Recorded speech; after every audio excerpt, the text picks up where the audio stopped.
Well, welcome back, everyone, to Between Two Sundays. I'm alongside Pastor Peter. My name is Matt Light, where we talk real faith between two Sundays. Yeah, right? Imagine that. Look at that. Yeah, I see what you did there, Matt. No, this is a conversation that we wanted to have to help you and help us, truthfully, as we're having these conversations. It's been great for me, stimulating and thinking and all this kind of stuff. I feel like I get one-on-one counseling. Yeah, exactly. But we believe that like the Bible, the rubber of faith meets the road. Yep. Monday through Friday. Yeah. Saturday and Sunday, you're thinking about church and all this stuff, and but Monday through Friday, like that's where, man, life happens, right? Yeah. Like, what happened crazy this week for you? Anything? I mean, that's a on the spot question there, Peter. But I know we were talking about what are something that makes us angry on top of the snowbirds right now, which we love you. Yeah. You're here, right? I don't feel that way. This guy over here. Okay. But let's see here. So a couple weeks ago, I'm from Massachusetts originally. Okay. So Patriots, Red Sox, Celtics, Bruins. Boo. All of it. Yes. Boo. It happens. We like to win. We like to win. Okay. That's all I'm gonna say. But anyway, the Bucks were playing the Patriots. Yes. Okay, so we get that game, on TV. Yes. We don't get the Patriots game. So when we get the Patriots games, it's a beautiful thing. It's just it's gold. I mean, kinda. It's gold. It's amazing. Okay. And they've been exceeding my expectations this year. I was like, hey, we can get like 7 wins. That would be a win. That would be great this year. So anyway, they're playing, and now I'm trying to instill this in my kids. Okay. Right? Like, you got to manipulate your kids when they're young. Okay. For what team you want them to go for. Okay. So I'm going to preface that with this. So we're watching the game, and my son, he looks at me and he goes, "Oh, I'm going to root for the Bucks." He's a smart kid. Okay. And I'm like, "Okay, buddy. Okay, that's fine. You can root for whoever you want to root for." And I swallowed it. But then it gets worse than that. Like, that was just like disheartening. But then, like, the Patriots are winning. Yes. Okay. And then he looks at me and he sees like a Dolphins highlight and he goes, "I'm bored. Can we put on the Dolphins game?" Yeah, exactly. And I was like, dude, I hate the Dolphins. Like, you're rooting for the Bucks against the Patriots. Yep. Now I'm like, what are you? And by the end of the game, he came to his senses because he just goes whoever's winning. And he's like, "I was rooting for the Patriots the whole time, Daddy." Of course. I was like, that's my boy. Yeah. So he came back around? Yeah, he came back around. Did you forgive him? Yeah. Okay. Because he came out on top. Yeah. Okay. So what if he didn't? How long did you hold on to that anger? Not long. Okay. Not long. Good. I was gonna say. Yeah. Come on, man. No, not long at all. But I mean, today's question. Okay, what's something that makes you angry? Slow drivers. Yeah, for sure. Have you ever seen this guy? Come on. No, he's got that Jeep with that Hope City sticker on it. Relax. I'll be pulling up at a light, and like, cause we live kind of near each other, and I'll see you. And then it's just like, man, you accelerate like it's Dale Earnhardt Jr. Oh, come on. No, this is not true. Paige will be sitting in the passenger seat. I'll be like, he drives that thing like he stole it. He stole that thing off the lot. It's got like a minivan engine in it, so it's not even possible. It's got some torque. No, it does not. It does not. But I will say, what frustrates me is when you're driving down the highway and somebody's doing like 5 under the speed limit. I'm like, bro. In the left lane. I don't care what lane it is, truthfully. Like, that's what are we doing? Yeah. Unless you got your flashers on, there's something wrong. At least do the speed limit. Yeah. And then I do a quick check. You gotta look at him, but you pass him. No, well, yeah, that's the look of judgment. But really, what I'm looking for is I'm like, please tell me at least there's like a donut on one of the wheels. Like they had a give me spare a reason. tire on. Give me a reason for the misery that you're in. But today's question is a big one. I know that this is a sermon series that we did last month. Yeah, we're kind of wrapping up this, let's talk about it motif. We got some questions left over. So this was a question, and it was a big one. Yeah. And the question was, I'm going to read it. It was, how do I express anger in a biblical, healthy way without blowing up, shutting down, or letting people walk all over me? Oh, see, the reason why I chose this question, Matt, is because I think that there's a myriad of responses to anger. And the way that this person just phrased that without blowing up, like exploding, without shutting down, imploding, or without letting people walk all over me, which is kind of what happens when you're a people pleaser or, you're living your life in a way that's like, I just don't want to cause problems, right? This question it gets to the forefront because it affects and impacts like our mental health. There's so much here that we're going to unpack. But honestly, one of the things I think about is that people have this wrong belief about anger, that it's like an unchristian emotion, if you will. But it's a real emotion. It's a God-given emotion. God gave us emotions. Exactly. God gave you every emotion that you're experiencing. The question is, do we respond in a way that is godly? Yep. Like, how do we apply that emotion? So Scripture never says, don't be angry. Right. In fact, it's kind of opposite. I mean, Jesus was angry. He was in angry. A couple things. We'll get there. We're going to get there. But it says, the Bible says, in your anger, do not sin. So that means there is a right way to be angry. Yep. Listen to that. Like, run that back. There's a right way to be angry, which means that there's a sense of righteous anger. Yep. So we're going to get into that. Yep. So, yeah, I mean, anger is a real emotion. Yeah. But you would say that anger then is not the enemy. Anger is not the enemy. Anger is actually like a light on your dashboard. So when you're speaking of driving cars, when something pops up on your dashboard, it's alerting you to what's going on underneath of the hood. Yeah. Anger does that very same thing, where it's this emotion that tells you there's something going on here. Right. It's giving you information about something, even if you can't call it out yet. In your case, it's like, my son's rooting for the Bucks. How could he? Right? Yeah. Like, and that's false anger. You know, that's crazy. It's fair. You're right. But, it's fair. But God gave you that emotion on purpose. Yeah.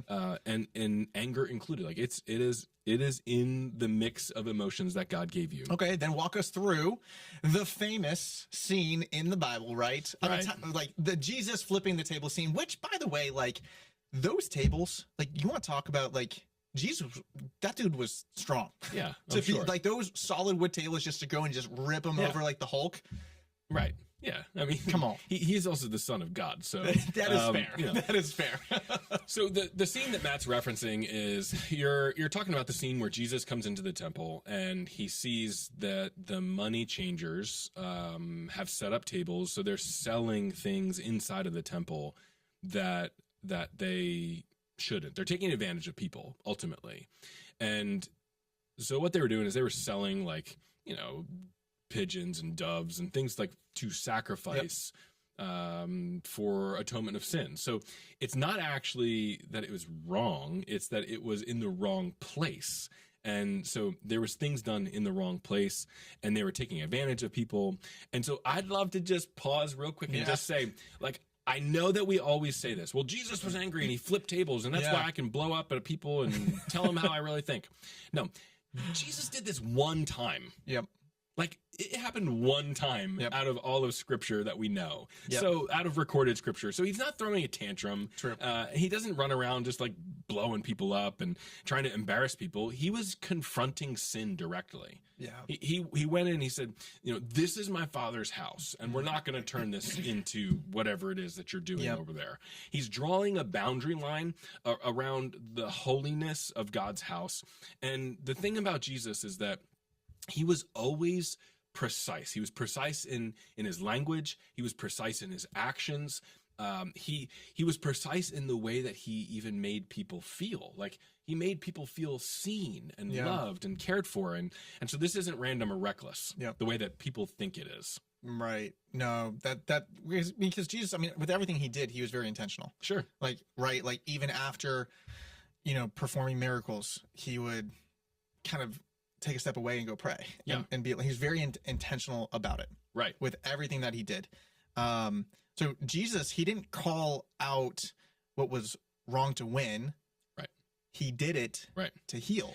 That's exactly right. If my anger spilling out of me simply because I'm trying to punish someone, that's not Jesus. Like, that you can't say, oh, he flipped tables, I flipped tables. No, you're trying to punish somebody. Right? Like, the service you got at that restaurant wasn't what you expected, and you just want them to know. So you're going to punish them, right? Yeah. You're going to berate them on TripAdvisor. Like, right. You're going to jump on Yelp and leave a bad review. Yep. Relax. No, but I mean, I'll even say so when I experience anger, so in my career, like I'm a realtor. Yep. I run a real estate team in Sarasota, and so I'll be working with different clients, and it won't even be necessarily my clients. Mm-hmm. It'll be the realtor on the other side. Yeah. And this past weekend, I was we were right. Okay. In terms of this situation, and I wrote an email to the other side, right? And before I wrote it, I was kind of pacing around the house, like thinking out loud, because it's a lot of people's money and things like that. You're trying to do the right thing, and you're trying to figure out, okay, like how do we get everybody to win in this? And basically, I wrote out this email, and then I didn't send it. Okay. Because interesting. I wrote it out, and I was like, does this make the situation worse? Right. Or is this going to make the situation better? Yeah. And so then I was like, if I send it now, I can't get that back. Yeah. But you know what? I can still type this out and I can send it tomorrow. But I've had time to kind of digest it because I was probably emotionally like heated a little bit. Yeah. And so then I chose not to send it. And then you know what? At the end of the day, it's still sitting in my drafts. Never was sent. Yeah, because you're asking the question, is this email going to heal or hurt? Yep. Like the two things. Is this going to heal somebody, heal the relationship, heal that transaction, or is it just going to hurt somebody? Like you just want, the other real estate agent to know, or you want the other buyer or the other seller to know what they did. And, I'm right. You're wrong. You're right. So that way, at the end of the day, like you feel vindicated for something that you already knew. You already knew you were right. Yep. So, okay. Yep. You needed them to tell you were right. Yep. That's kind of what anger does when it's misplaced, or honestly, I would say that it's misused. But anger also, like going back to that, the sense of, can Christians be angry? Mm-hmm. Like, oh man. So when you struggle with wondering if you can be angry, you end up going to some fairly unhealthy places because it's an unprocessed emotion that God's given you. Yeah. And also, I mean, I think a lot of our reactions to anger oftentimes aren't very positive. No, they're not, for sure. And, I mean, going into kind of this next segment where, we're going to talk about that silence isn't spirituality. I think a ton of people stay silent to keep the peace. Yeah. But they're kind of dying inside. Like, I want to say it. Yeah. So, but that's a type of person. Yeah. There's a type of person out there that could never do that. Like their personality is, what do you mean? Like they couldn't stay silent? They want justice. They have to get justice. Therefore, they have to say it. Yeah. And that's sometimes when we get into the places of like, well, Jesus flipped the tables because he went after justice. Yeah. But then there's the other side of that coin is the person that's like, I'm never going to say anything because I don't want to disrupt anybody. Yeah. And that's not actually helpful either. That's just burying anger. It's taking that emotion and putting it in a place where you're just like just dying inside. It's emotional pretending. Like you're actually just setting yourself up to pretend that you don't feel something. Right. Like sometimes my wife will be like, Tiffany will say something like, hey, so like, what are you feeling right now? And I'm like, nothing. Right. Cause she goes, yeah, right. I know you're feeling something. And I'm like, no. I'm not feeling anything, right? Yeah, there's nothing to feel. Paige will do the same thing. She'll be like, what's going on inside? Yeah. Like, speak that out. Like, get that out. Here's why. Because when we stuff our feelings, you can only stuff it for so long before it just explodes out of you. And I think that a lot of that can come from the culture that you were raised in. Sure. I think, so for me, when Paige and I first got married, I didn't know how to communicate my emotions. I was very much, like pretty even keeled. Okay. Like the lows weren't low, the highs aren't high, like pretty kind of like even keeled. And Paige did an incredible job of bringing that communication out of me. Sure. Of, hey, like this just happened. Like, what's up? Like, what's going? You obviously have a thought or an emotion or a feeling about this, so let's communicate that. And that has brought our marriage much more in a healthy place. Yes. Of being able to actually communicate about things. Yes, because that's maturity. Yeah. Okay, so let me talk about maturity for a second. Maturity is moving from where you were to a place that is it's grown up, right? Like it's got more depth and volume to it, and spiritual maturity is it's not emotional suppression. It's not just where you're like, you know what, I'm just gonna be so mature that I just suppress everything. Honestly, when we stay silent to avoid conflict, we're actually just choosing like a fake peace over a real one. It's like a false reality in a sense. So then how do you not keep that boiled up inside? Right. Okay. So you have to interact with your anger appropriately. Yep. You have to actually, you have to use it in ways that, like the dashboard, reveals something in you. So for me, when I get angry about something, which I still get angry from time to time, not the way that I used to, like, to God be the glory on that one. But I move a little bit quicker to ask this question: what is happening inside of me? Not just around me, because I probably know inside what's of you, happening not around the other me. people. Yeah, I know what's happening around me. So let's go back to your critique of my driving. Yeah. So, you say that I drive fast or whatever, and I admitted that when somebody drives under the speed limit and I'm stuck behind them, that can quickly reveal something in me. That's a dashboard light comes on in my life. Yep. And in that moment, I asked the question of like, hey, what's going on inside of me that is causing me to respond to them the way that I am? And it's not about, I'm not trying to figure out what's wrong with them. Yeah. Well, they're driving slow. What's wrong with them? I joked earlier, like I'm looking for a donut, like a spare tire. I'm looking for like somebody with an eye patch on or something, like somebody that doesn't know what they're doing. But I need to slow down and say, why am I in such a rush? That's hard to do. What about my life is moving at such a fast pace that this angers me? Yeah. I mean, that's got to be a whole other episode of like the slowing down your pace. Yeah, yeah, for sure. But the practice is actually straightforward. The practice is what's going on inside of me that's caused me to respond in this way, and God reveal that to me. Yeah, like pray about it. Spend some time literally just asking the Lord, what is it that's happening, and even more so, what are you trying to reveal to me about it? Yeah. Because love doesn't stay silent in the face of hurt. Yep.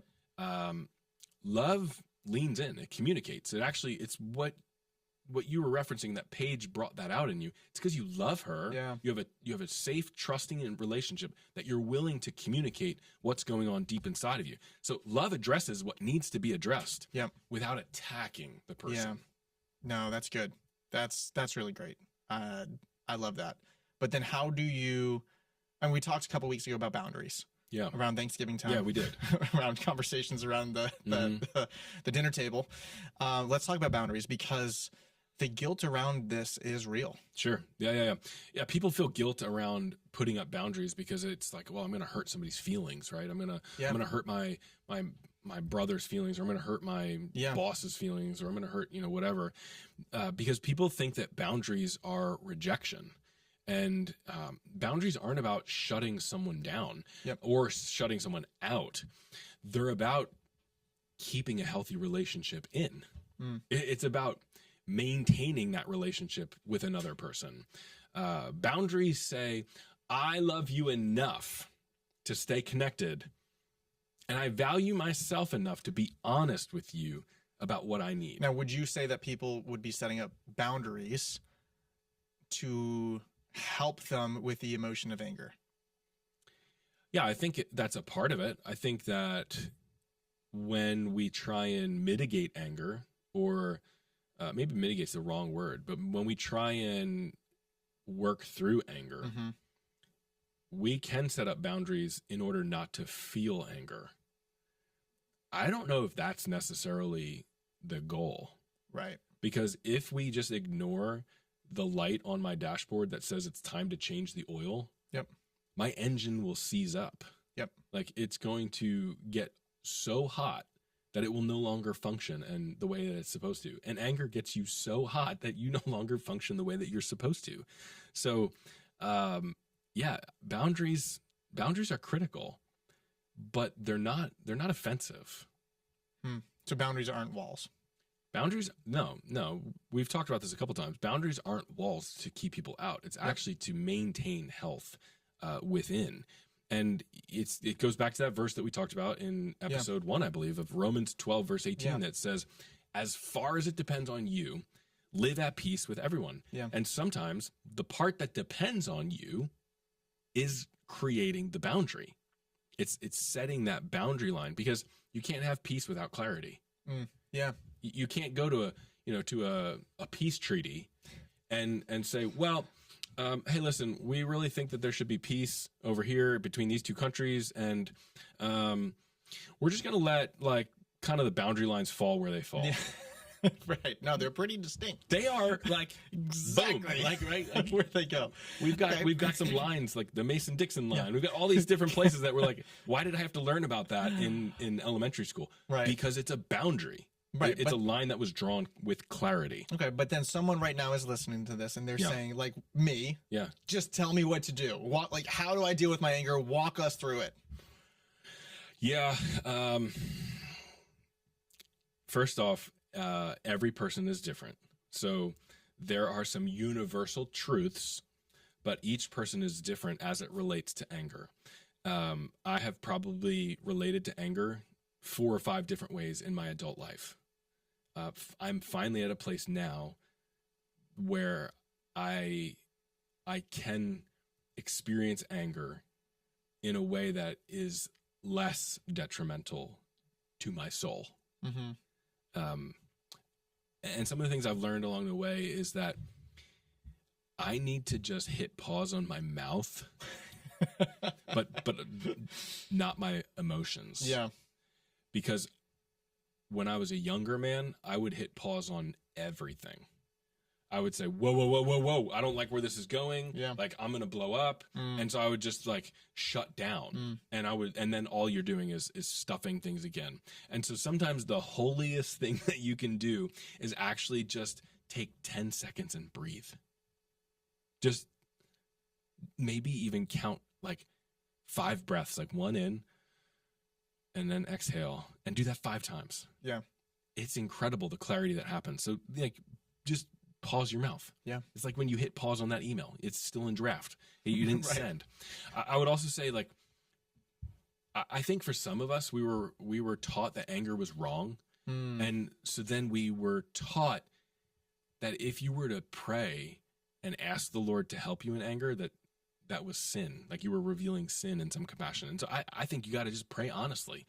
Pray your emotions. Yeah. Right? That's why I said, like, one of the things that I ask myself is, what is it that I'm feeling?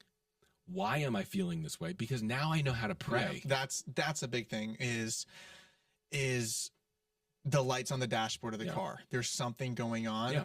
And I'll be home and I'll feel it. And then, my wife might be like, hey, you gotta, like, what's going on? Yeah. Like, what's really going on? Yeah. You're not upset because so-and-so did this, like there's something else. And and she's right. I mean, she's always right. It's Paige. Yeah. But there is something else going on, whether that might be something at work that I'm stressed about. Yep. I have buyers coming into town. I have this. There's a gazillion different things. There's a lot of people that need you at the same time. And so you're feeling stress.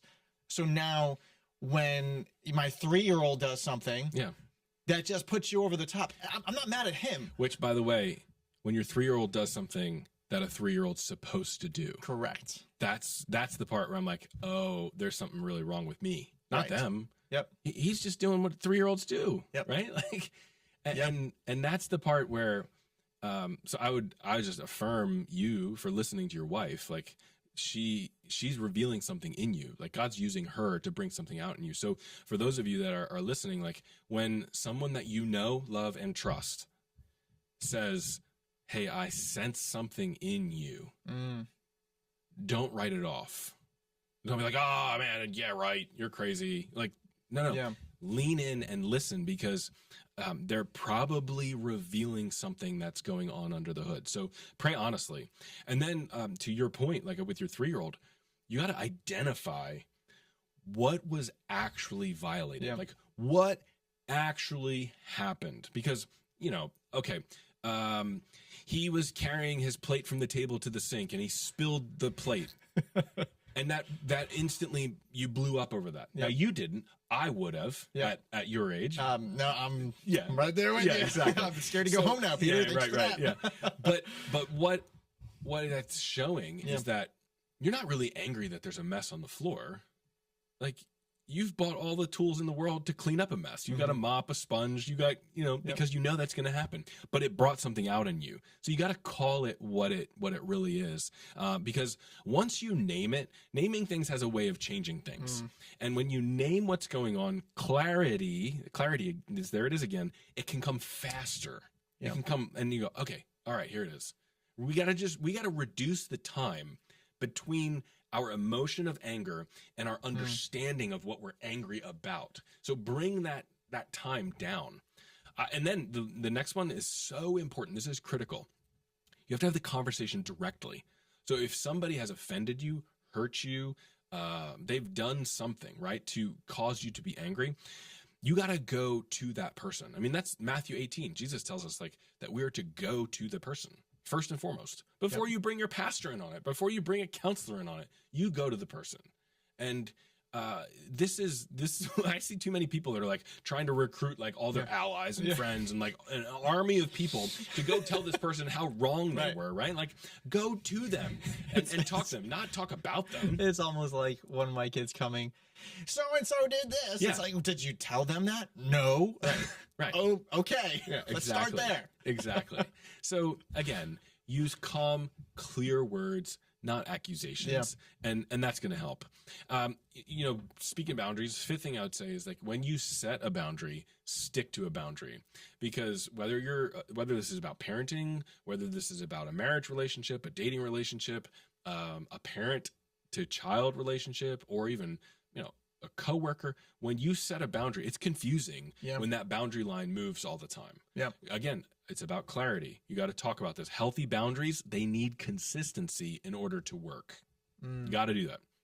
Yeah. And the last thing, because you and I, we've talked about this multiple times, when somebody hurts you, when there's some sort of anger here, you just have to release that offense to God, because you can't heal if you are holding on to like bitterness. In fact, like healing and resentment, they can't be held in the same pocket.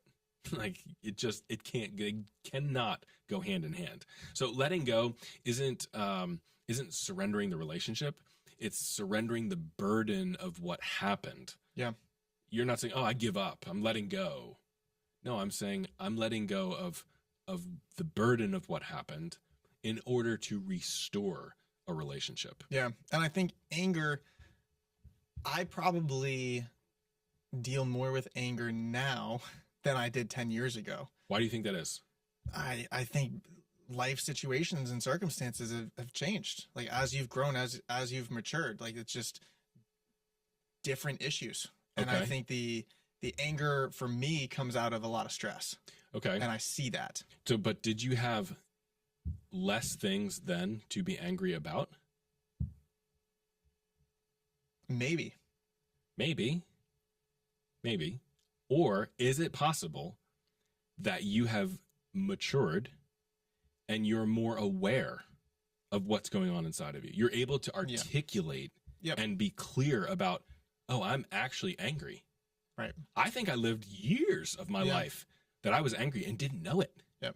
I called it something else. Right. I don't know what I called it, but I called it something else. I think we all have things to be angry about. Like there's not a person listening to this that couldn't think of 10, 15, 20 different things that they could be angry about today. Yep. That's true.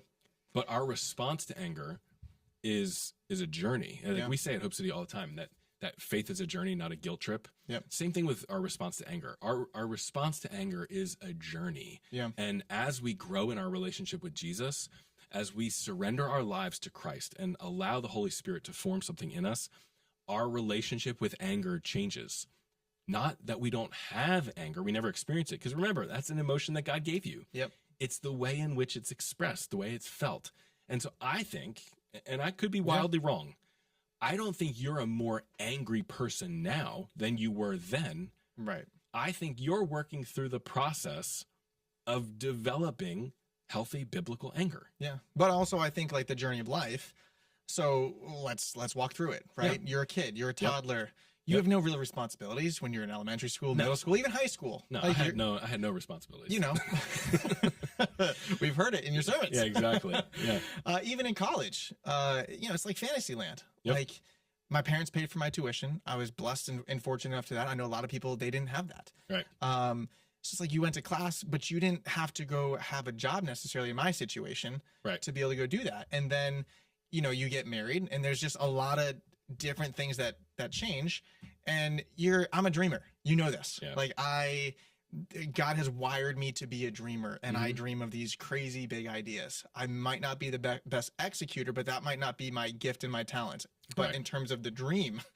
And so then you look at your, like the next season that you're in is you're a newlywed and you're figuring out how to be married to somebody, how to live with somebody. And then you have kids, and kids, they change your whole world. Yeah. You told me this in your office. You said, Matt, before my first kid was born, you said, Matt, you're about to realize how selfish you truly are. I remember that conversation. You said, I was like, what is he talking about? And then she was born, and then I was like, okay, I get it now. I understand. I can't sleep anymore. I have to carry you. I have to change your diaper, all those things. And so your freedoms, they change. Sure. Yeah. Not that it's a bad thing, but that changes. So I think sometimes men who want to go and like we're hunters, like we want to go for the kill. Like we want to go and like the type A's, the lions, all of that. And then your responsibilities change. And so then I think sometimes men in their mid-30s, you can still continue to dream, but you're kind of coming with the acceptance of like, okay, like this is where God has me. Yeah. In my 20s, when I'm 20 years old, I don't know where I'm going to be when I'm in my mid-30s. I'm dreaming of that. Yeah, you're in warrior mode. You're out to exactly. And then it sits into that reality, and you might be dissatisfied with that, which then you got to peel back the layer of why are you dissatisfied with that emotion. But then also I think some men struggle with, that I've talked to, with the lack of sometimes like freedom in regards to now their responsibilities, and then that can create anger and resentment and other things like that. And there's like a whole slew of different things of like, okay, how do you navigate those different things? Like what's the why behind that? Like peeling back the onion.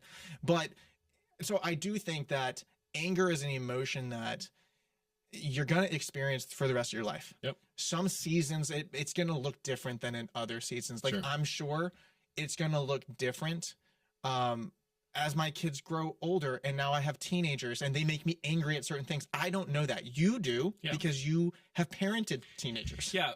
I would just say though that like it's not necessarily that much different. The situation is different, like the circumstance is different, but the emotion is the same. And so maybe to summarize, I think your life story so far is that it's possible that there's more lights on the dash now. Yep.